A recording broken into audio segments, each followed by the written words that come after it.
Welcome back to Dead Good Book Reviews. I'm Judith and you're watching another episode of Overbooked here on the channel. This is the series where I talk about every single book on my shelves because we've been best friends since middle school. Today I'm going to be talking about Grady Hendrix, My Best Friend's Exorcism. I have to do that because I forgot to put the music in last time. Like a fool. A little bit of a departure from the norm here on the channel. This is a horror book. This came out in May of 2016. It is by author Grady Hendrix, who is known for being a horror author, typically writing horror books that are referencing horror as a genre. It gets a little bit meta, it gets a little bit mind-bendy, but broadly speaking, what you need to know is this is a historical horror book. Is it okay to say historical about the 80s? Am I going to upset the people who were alive in the 80s? It's vintage. Grady Hendrix is an author and screenwriter. His most recent book was How to Sell a Haunted House, probably best known for Horror Store, which is an IKEA knockoff horror novel. It's 1988, it is sophomore year of high school for teenager Abby Rivers. It's not a great time to be a teenager in South Carolina, and it's even worse when on one wild evening, her long-standing best friend Gretchen gets lost in the woods and comes back different. Abby begins to suspect the supernatural. You've read the title, you can guess what kind of supernatural we're dealing with. It's possession. It's sort of The Exorcist meets Heathers is one of the descriptions for this book, and I definitely think that applies, especially because I watched Heathers recently. There is also, while we're talking about it, there is also a film that came out based on this book on Amazon Prime. I'm not sponsored by them, I've not seen the film, but apparently it is okay. I feel like the ratings for horror films are slightly different to other films, right? We forgive a lot of cheese in a horror film. So I don't read a lot of horror. I'll tell you that from the off. I am not a horror aficionado. In terms of horror as a genre as a whole, I'm the kind of person who I'll get interested in a horror movie and I will read the plot synopsis. I cannot watch them, I'm too easily scared. So delving into horror books is a little bit of a step out of my comfort zone.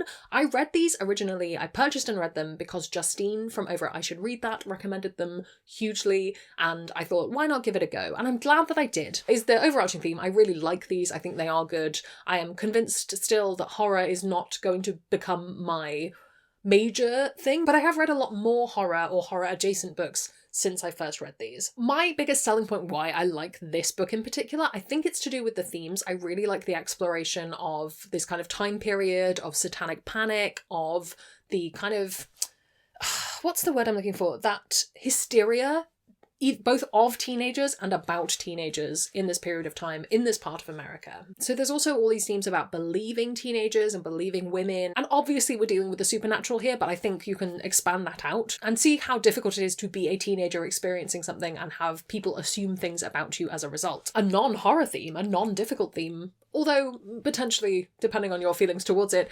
female friendship I thought was an interesting one that gets explored in this. Obviously it's very much a 80s American friendship, but there is that universal experience of being teenage girls together that I think comes into play in this a lot, some of which was very difficult to read, some of which was nostalgic and lovely. I will talk about the horror elements despite saying that I am not an expert in them. There are a lot of horror references in this. I caught some of them, which means that there must be hundreds more. And having read other Grady Hendrix books, it is very clear that he likes to reference classic horror tropes and ideas and horror films. I suspect if you like more of those things, you will pick up on more of them, and that is an enjoyable thing in a book. I can see a world where you might find that irritating. I can understand why someone might, but for me personally, it just added an extra layer of meta to the whole thing. This tone of this book is also very interesting. It is very horrific. There are some real horror, gore, content warnings apply moments to this book, but there's also a lot of humour to it, and I think there's a lot of that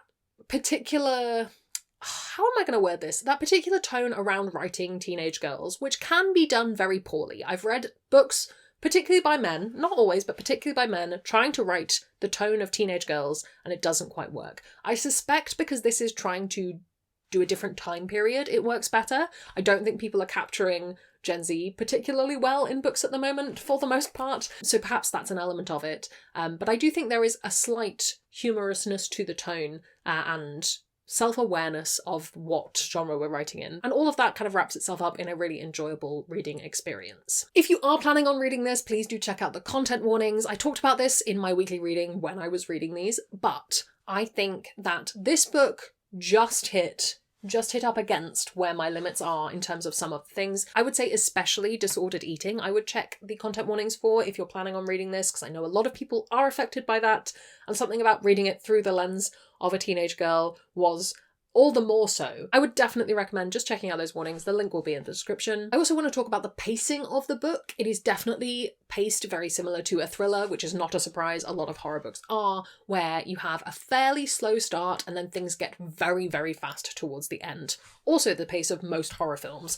where you spend an awful lot of time trying to scare the audience, and then oftentimes, not necessarily in this, but oftentimes you get that very lackluster ending where it's sort of 3 scenes and you're done. There is definitely that sense of speeding up exponentially throughout this book, and that slower start, very fast-paced ending. I personally didn't mind it, but it's something to keep in mind if you are planning on picking this up. And lastly, I think that it is just very specific. We're looking at a very specific time period, we're looking at a very specific place, we're looking at very specific main characters, and if none of those things are your thing, if you don't like reading books about teenage girls, if you don't like reading books set in the American South, if you don't like the 80s, none of those things are going to completely change your mind in this book, so bear that in mind. I know that sounds obvious, but you'd be surprised how many people pick up books that they know they won't enjoy. Other things you might want to read if you've read this. I'm not great at doing comparisons to horror books, so I will compare the book that we will be talking about next week, which is Grady Hendrix, The Southern Book Club's Guide to Slaying Vampires. 100%.